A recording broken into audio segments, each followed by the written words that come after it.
तर जरांगेंनी मुंबईत घुसण्याचं आवाहन केलंय, तर दुसरीकडे लक्ष्मण हाकेंनीही पलटवार केलाय। त्यांनी षडयंत्रशाला सुरू केलंय, मराठ्याला मुंबईत येऊ द्यायचं नाही अशा मीडियातून बातम्या। मुंबईत जायचं, त्यांनी किती प्रयत्न करू द्या, मुंबईत मराठ्यांनी घुसायचं, गणपती बाप्पा घेऊनच घुसायचं।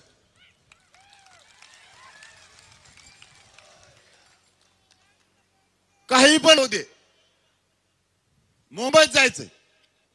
वेळ पडली तुम्हाला जो रस्ता सापडेल त्या रस्त्याने जा।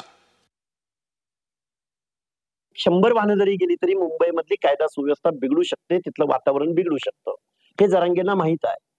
त्यांनी बीडमध्ये ज्या पद्धतीनं तिथली व्यवस्था वेठीस धरली, लोकांच्या मनामध्ये दहशत निर्माण केली, तशीच दहशत त्यांना मुंबईमध्ये जाऊन महाराष्ट्रामध्ये निर्माण करायची आहे।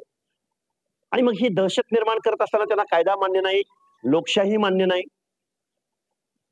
सर्वोच्च न्यायालयाचं 650 पानाचं जजमेंट मान्य नाही, त्यांना अनेक राज्य मागासवर्ग आयोगांचे निर्णय मान्य नाहीत। म्हणजे हे सगळं मान्य नाही, म्हणजे या जरांगेला लोकशाही मान्य नाही।